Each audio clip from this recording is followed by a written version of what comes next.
Terima kasih Anda masih menyaksikan Kompas Petang bersama saya Cindy Permadi. Saudara, hari ini pembongkaran pagar laut di Tangerang, Banten dihentikan sementara. Terakhir pembongkaran pagar laut dilakukan kemarin dan tidak dilanjutkan siang hari ini karena faktor cuaca. Pembongkaran pagar laut di perairan Tangerang baru mencapai 5 km dari panjang pagar laut 30,16 km. Meski baru sedikit dibongkar, nelayan merasa lebih leluasa untuk melaut.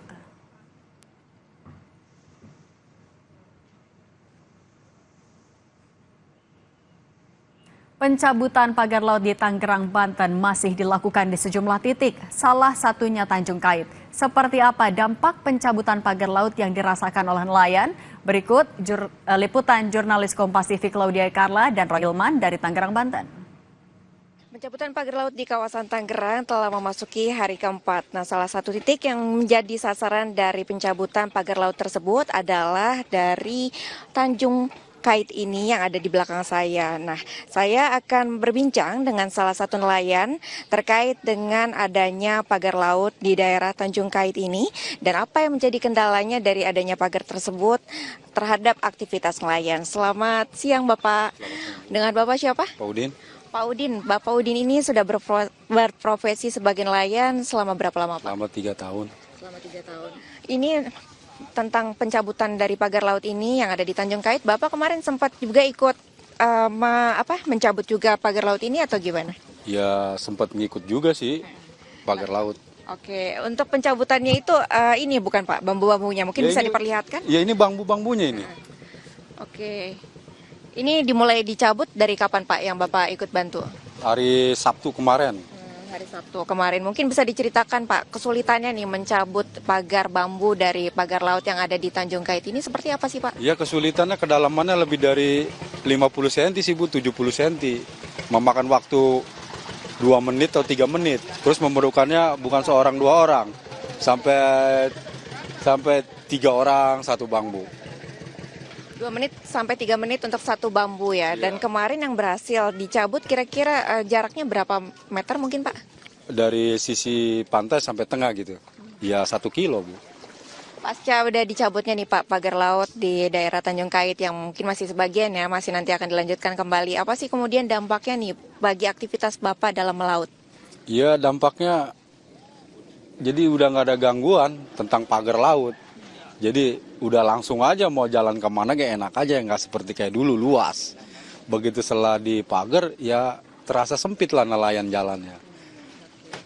Terus apa sih Pak harapannya kemudian untuk pagar laut ini? Apakah diharapkan untuk pencabutannya dapat selesai segera atau kemudian untuk kedepannya seperti apa? Ya kedepannya seperti kayak semula, jangan ada pagar laut. Iya yang kayak begini merusak kapal Bu. Bapak tunduk Bapak? Iya merusak kapal kayak begini. Kan kalau ini seperti kena perahu itu jebol papan. Jadi biaya lagi nelayan. Ya banyaklah perahu-perahu yang hancur tuh begitu akibat kena bambu. Makanya kalau tancepan ini dia sampai nggak habis lebih ngeri lagi Bu. Jadi takut kena perahu. Contoh lah perahu itu tuh perahu ini. Akibatnya kan karena bambu tenggelam. Oh itu berarti di kapal yang sebelah situ itu akibat dari bambu ini Pak? Iya dampaknya. Nah harapannya mungkin seperti yang tadi Bapak sampaikan akan diharapkan untuk dapat selesai dan tidak ada lagi. Iya, Oke, terima kasih banyak Bapak atas informasinya dan kesempatan wawancaranya. Demikian tadi wawancara saya dengan salah satu nelayan di Tanjung Kait yang sudah menyampaikan apa saja sih dampak dari adanya pagar laut di wilayah Tanjung Kait ini terhadap aktivitas nelayan. Claudia Carla, Roy Ilman, Kompas TV Banten. Sejumlah mantan menteri mengaku tidak tahu soal penerbitan sertifikat hak milik dan hak guna bangunan pemasangan pagar laut di Tangerang. Menteri ATR Kepala BPN tahun 2024 yang kini menjabat Menko Infrastruktur dan Kewilayahan Agus Harimurti Yudhoyono mengatakan tidak tahu soal penerbitan sertifikat pagar laut sebab dirinya masuk menjadi Menteri ATR tahun 2024 sementara sertifikat pagar terbit tahun 2023. Mas tahu terkait pembangunan? Saya tidak tahu dan tentunya ini sudah terjadi sebelumnya untuk yang HGB itu kan 2023, dan sekali lagi karena itu sudah keluar, saya masukkan 2024. Ini sedang diinvestigasi dan tentunya kita ingin mengetahui seperti apa duduk permasalahannya, kronologisnya seperti apa. Sementara Wakil Menteri ATR BPN tahun 2022-2024 Raja Juli Antoni dalam pernyataan tertulisnya kepada Kompas TV mengatakan penerbitan sertifikat di luar pengetahuan Menteri dan Wakil Menteri sesuai Permen 16 tahun 2022 terutama pasal 12 secara terang benderang menjelaskan bahwa penerbitan SHGB di lokasi tersebut adalah wewenang Kepala Kantor Pertanahan Kabupaten Tangerang. Oleh karena itu, saya hakul yakin penerbitan sertifikat tersebut di luar pengetahuan Menteri, Wamen, dan para pejabat kementerian.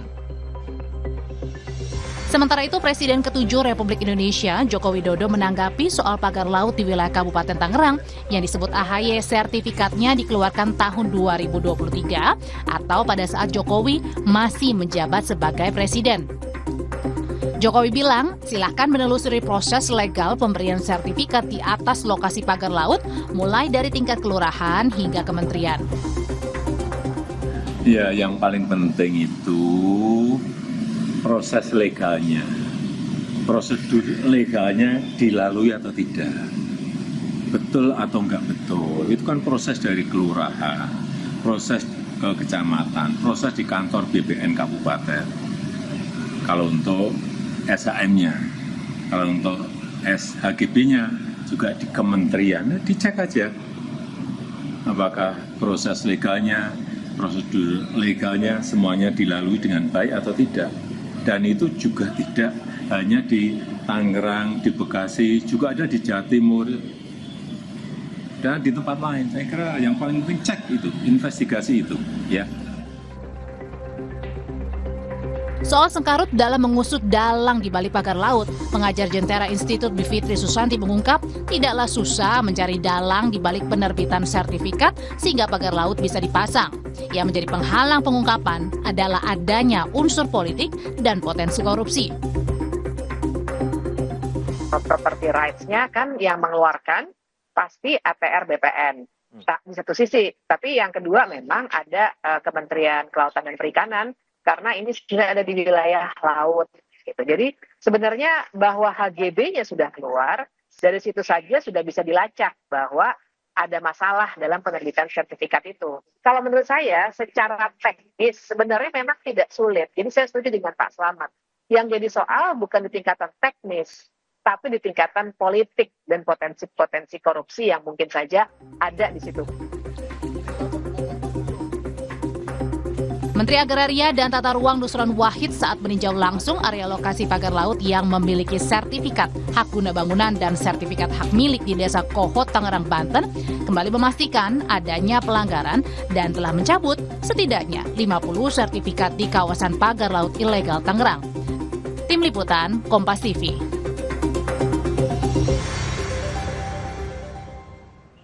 Menko Hukum, HAM, Imigrasi dan Pemasyarakatan Yusril Iza Mahendra mengisyaratkan ekstradisi buron kasus proyek IKTP Paulus Thanos yang berhasil ditangkap di Singapura tak terkendala statusnya yang diduga sudah ganti kewarganegaraan. Informasinya